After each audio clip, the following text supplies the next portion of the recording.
Hello everyone, this is the Divine Feminine 101. Welcome back to another beautiful week. From next week, first announcement, the channel will be called Time Out, mainly because I've chosen for so many topics. I cover psychology, I cover a bit of spirituality as well.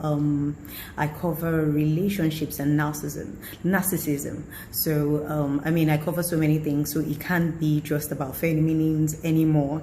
So to make it all make sense, from next week the channel will be called Time Out. Okay, so today we're going to be talking about the covert narcissist. This particular topic is very important to me because I don't think I've ever really covered it, and but it's so dangerous. And because what happens with dealing with a covert narcissist is that you don't actually realize how much damage has been done till sometimes years. It takes years to actually realize how much damage these people have done in your life. And the truth is, there's so many people experiencing this, but the problem with dealing with a covert narcissist is that you can't really explain it to someone else.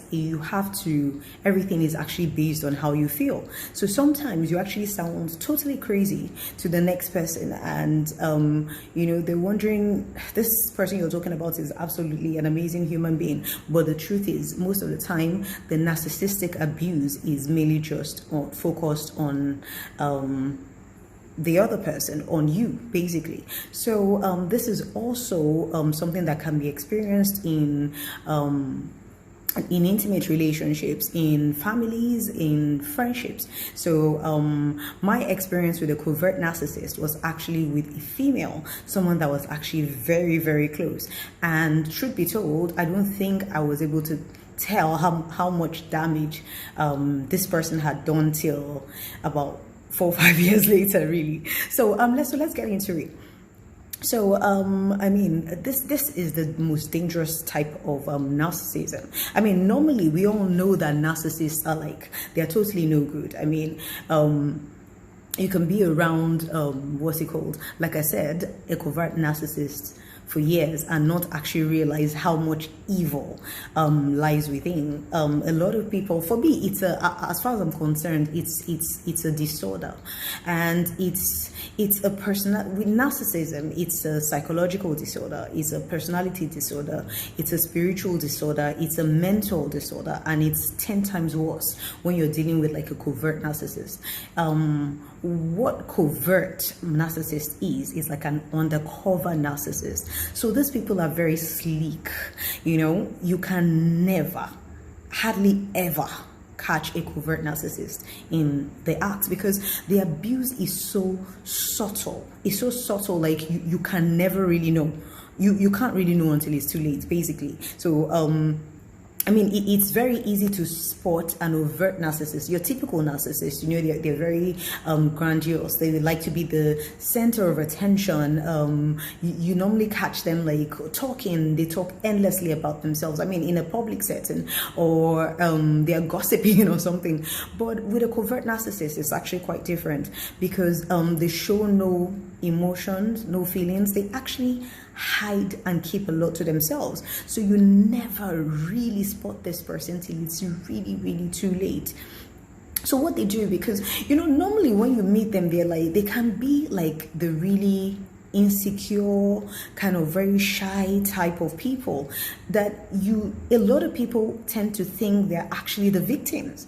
That's the problem with the covert narcissist. Nobody will believe you, because this person is like probably very soft-spoken, quite insecure.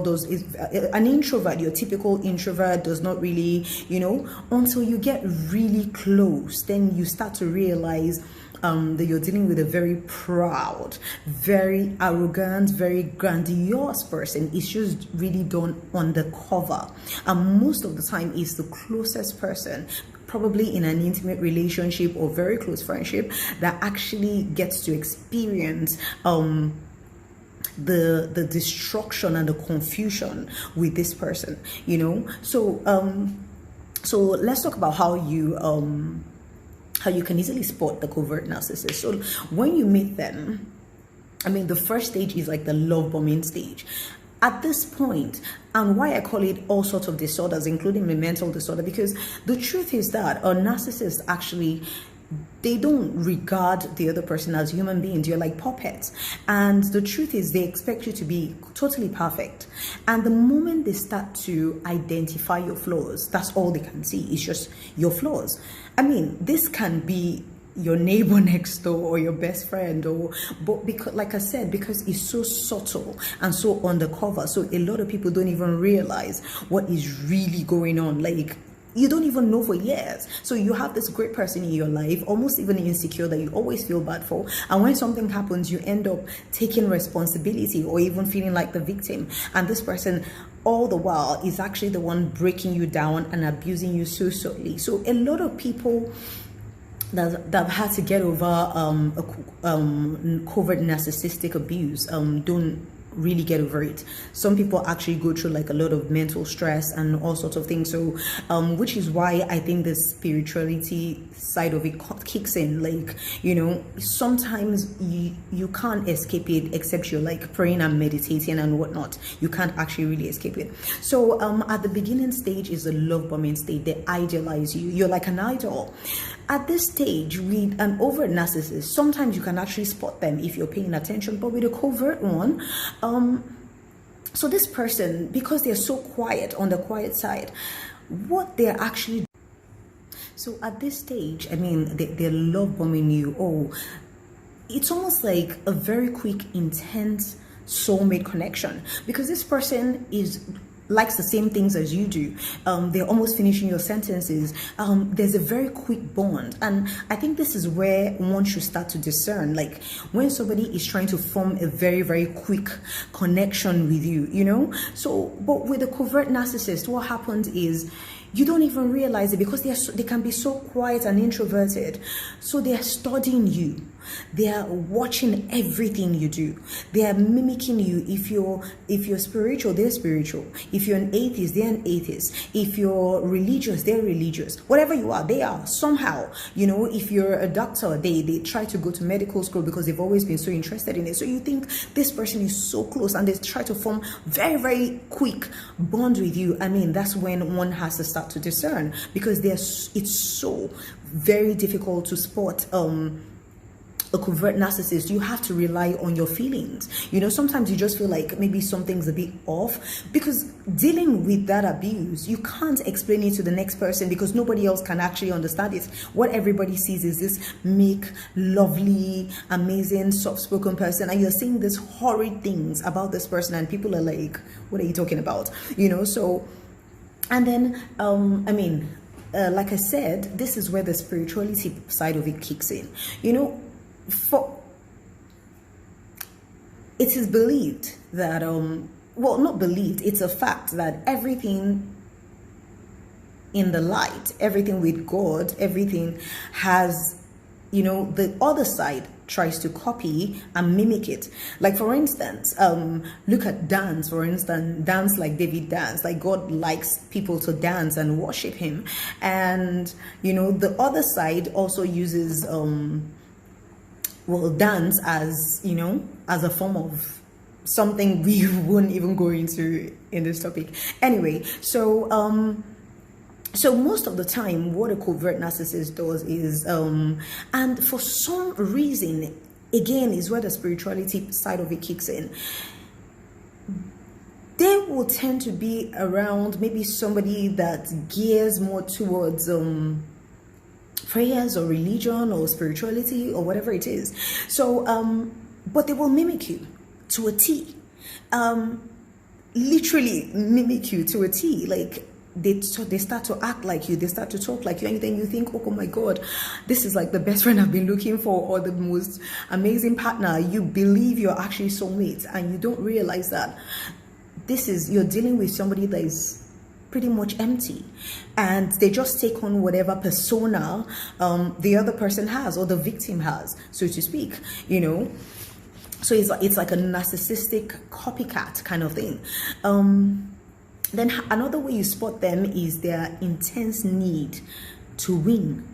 And keep in mind, like I said, with covert narcissism, there's a lot of spirituality to it, because their intense need to manipulate and control can actually spill over into being a bit diabolical. So they will do anything to control you. Like, they would literally go and do something diabolical to keep you in a shell, to keep you in a box, to keep you somewhere. It's that deep. Like, I'm not saying, keep in mind, like, other people who can have like one or two of these characteristics does not mean they're covert narcissists. Like, if you can spot a lot of this and it's over time, then you actually know you're dealing with a very, very dangerous person, you know.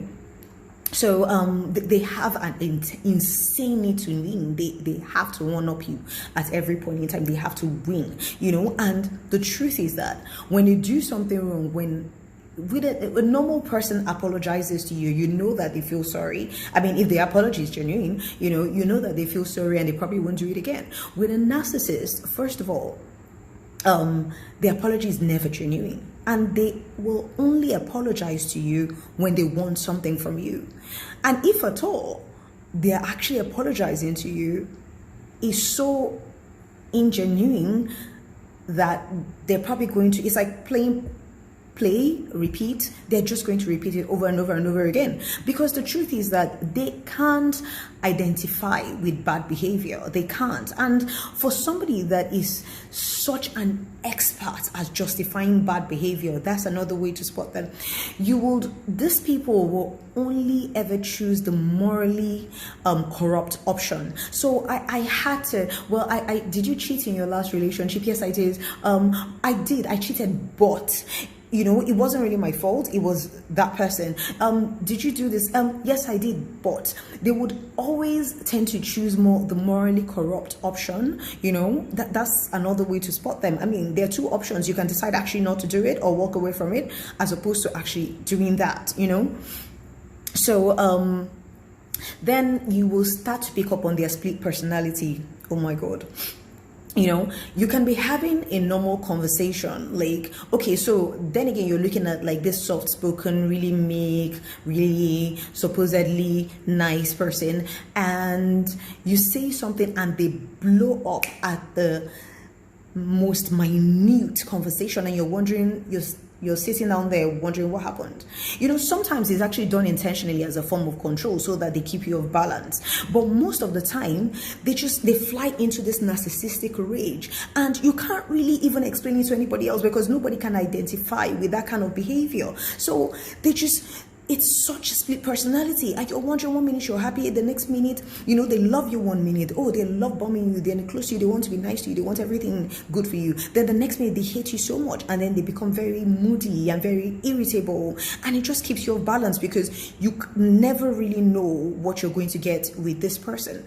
You know, they carry around a lot of negative emotions like anger, envy, rage, unforgiveness. But it's all so bottled up inside them. You never really know.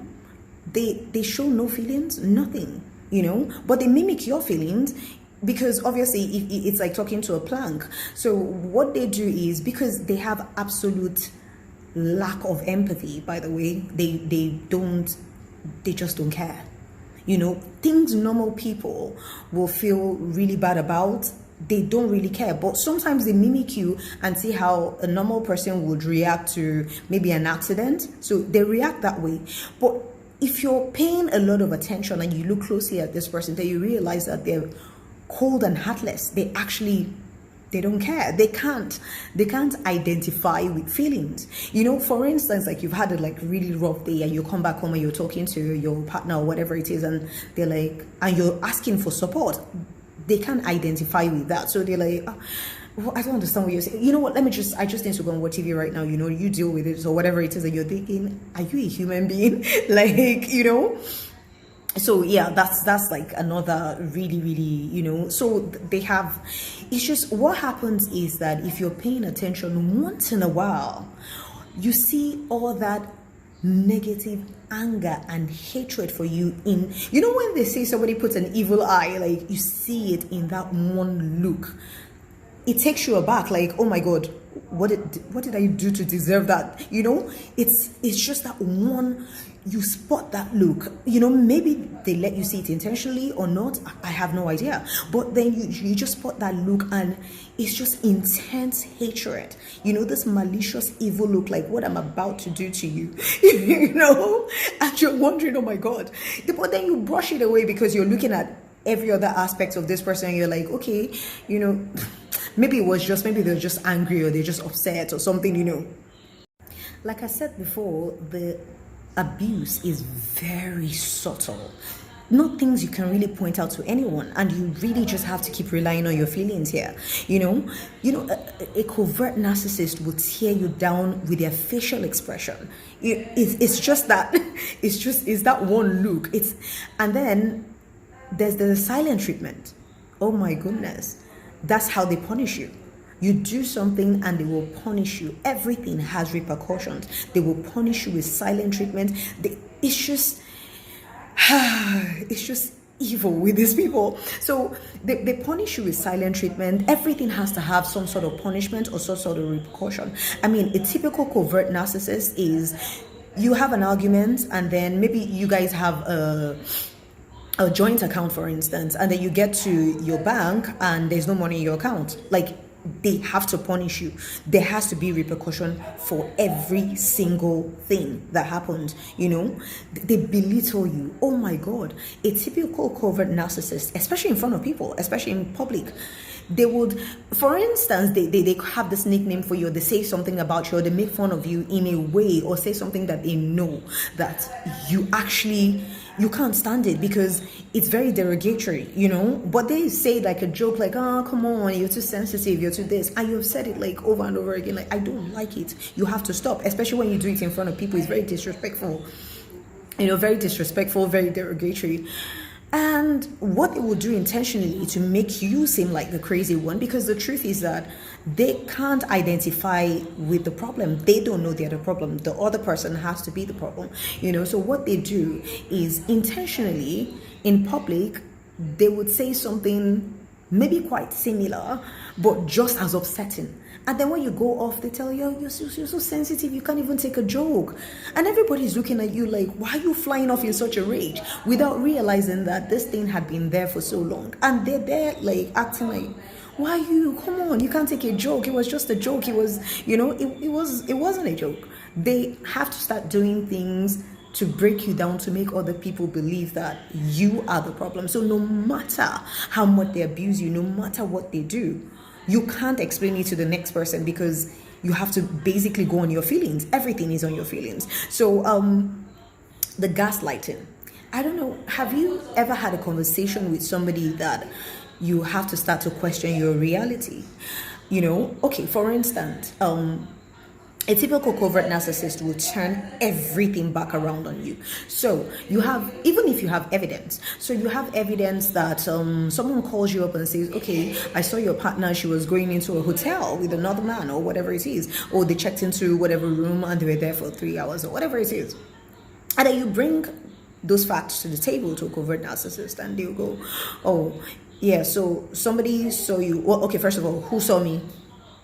And you're like, okay, I can't tell you that. So you have somebody following me. Is that what you're telling me? You actually have somebody following me around because you don't trust me when you're actually the one that cheated like last week? Are you serious? So who followed me? I'm sure it was your assistant. You're cheating with that girl again, aren't you? You really are cheating with that girl. You know what? Tomorrow morning, your assistant must leave your office. There's nothing. I don't want to hear it. And after the conversation, you're literally like, what just happened? I brought some facts to the table to discuss with this person, and they would turn it around on you. They turn everything around on you. So you can't, that conversation that's it. That's the end of it.